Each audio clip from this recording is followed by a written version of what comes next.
Maayong adlaw sa tanan, kini nga kanta sinulat ni Apostol Pablo sa unang Tesalonica 4:16 ngadto sa 17.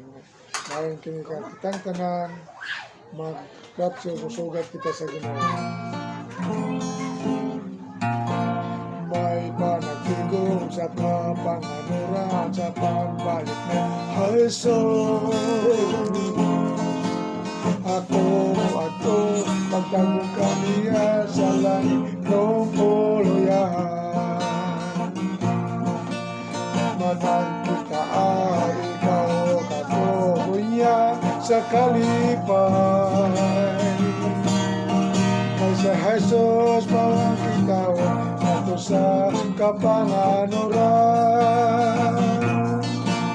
Magkanindog ba sa panag-iusap